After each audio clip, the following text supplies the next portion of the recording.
Well, I guess the first question would be just, I mean, a little overwhelming to start the game. I mean, you got to be happy at least the way your team started against a team that's just trying to figure out how to play football, I guess, at this level.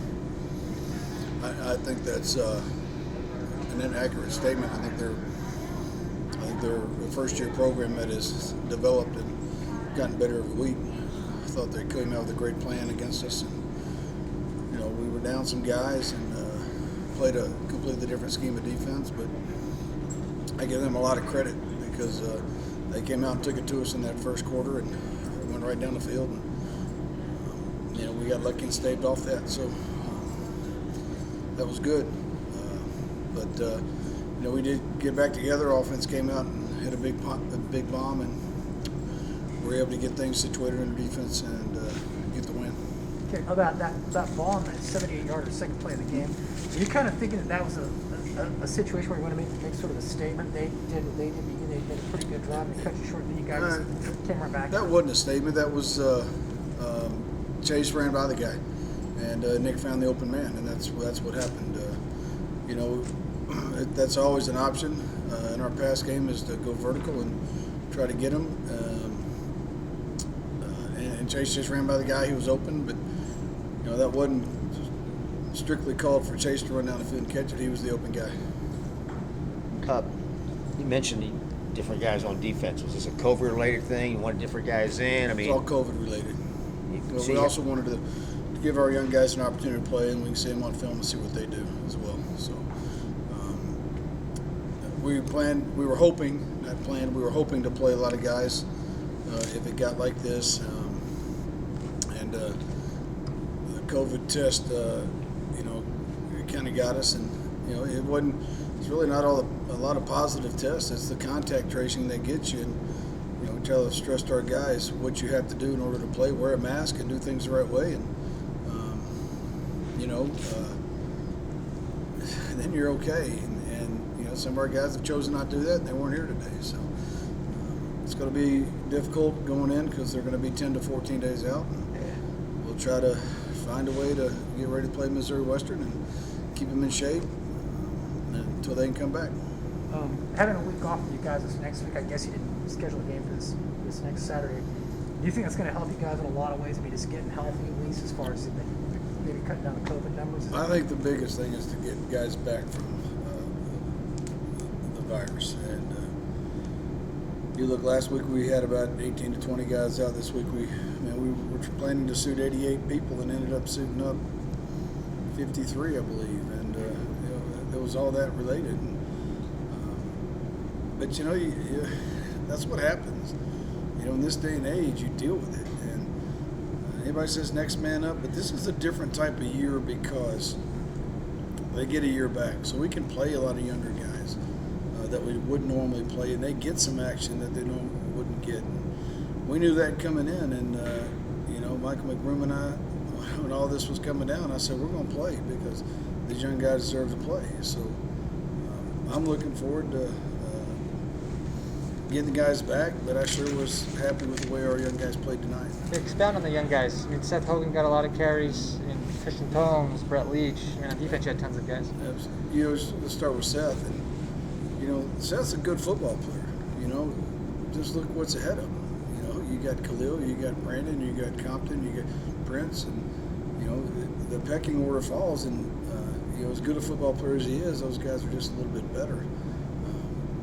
And you could see what Seth could do out there. And Christian Combs is a guy that we've walked on from Lubbock, and was, I think, to me, was when we started camp, he stood out. I mean, he stood out to everybody, and just the way he played and the way he did things. So that was good to see him get some action and get in there. And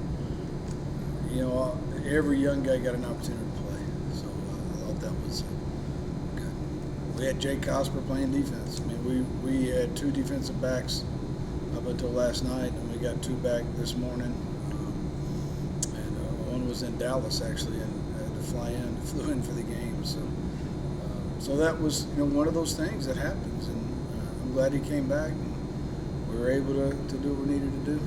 So all 53 who suited up tonight got in the game for you guys? Every single body that suited up played. Every kicker, everybody.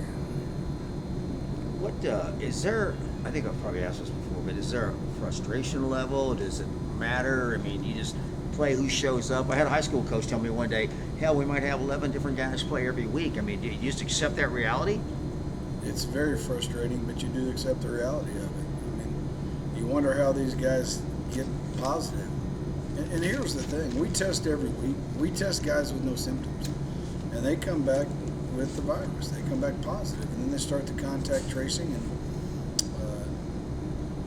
the normal population only tests when you're sick. For example, the campus is only testing people who are sick. This thing it's different in every single person. It's asymptomatic, and a lot of people. I bet of the guys we've had tested that tested positive, 5% or less have shown symptoms, and that's the frustrating part about it. But you have to adapt. You have to be able to adapt. And like yesterday morning, we were putting together a whole new defensive front, playing 4D linemen because that's what we had. We were short defensive backs. We were saying what we practiced yesterday, and we actually had 4 offensive guys playing defensive back for us, just because in case we had to do that. So, Coach Gary Barnett used to always say that's why they call you coach, and that's why they call you coach. You better be ready to go, and we're going to play. I mean, I'm going to tell you, we're going to play. We're going to find a way to put guys out there. We're going to get them the experience, and they're going to play hard. They're going to play fast, and they're going to go out there and have fun. Last question for me would be: you're going to get a week off. You may get some guys back, but I know you played Angelo and you played Stephen F. And not counting this game, the level of competition is going to be a lot better the next 3 weeks. The last 3 games are going to be a great barometer for us. Missouri Western I think they were at 9-2 last year, or 8-3, and I mean they're a playoff caliber team from the MIAA.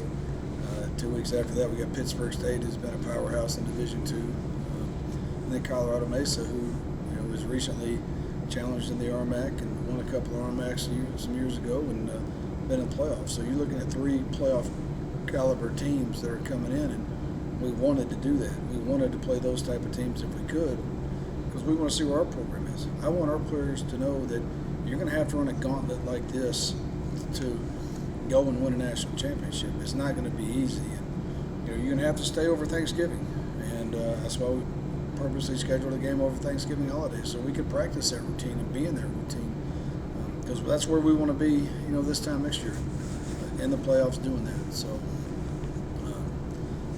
it's, at this time, and it's a great opportunity for us to challenge ourselves and put ourselves in a position to play teams that we wouldn't normally play until playoff time. And I'm excited about it. I think our players are excited about it. What was the status of the player who got injured there? He was moving all his extremities, had feeling in his hands and toes, and they just took him as a precautionary. And I'm going to tell you, that young man's a heck of a football player. I mean, he played his tail off, and he took some shots, and he kept going, and it was sad to see that. That team, North American, my hat's off to them. I've been in that situation. I've started a program. I've been there, and we struggled, and we took some lumps like they took tonight, But I told the head coach, I told the players, I said, y'all learn from this. If y'all stick together and you continue to fight and you don't give up and you battle through this adversity and what's going on, we did it in 4 years. We're the #1 team in the country, and 7 years after we started, we're national champions. It can happen. But I had a group of guys in that particular team that battled and took the adversity and went after it and kept going. And they took their lumps, but they learned from them. And they're at a hotbed in Houston that can do some things. And I think there's a good future for North America. Again, from your perspective, the way you guys came out, starting quickly tonight, do you think it wasn't a problem to get the guys to take this opponent seriously? It was kind of sometimes we talk about respect, and I think that's the #1 thing. Number one, you got to respect the game, and then you got to respect your opponent. I don't care who they are. And I think that if we didn't have the respect for them, before kickoff. We certainly had it at the end of the first quarter when they marched right down the field on us. And that might have lightened us up a little bit and got us going. So I don't ever want to say we took them lightly, because that was not the stance we took. But we were definitely, if we did, then they got our attention right away. I talk about how do you respect an opponent. You respect the opponent by playing your best against them. And I think after that first drive we did.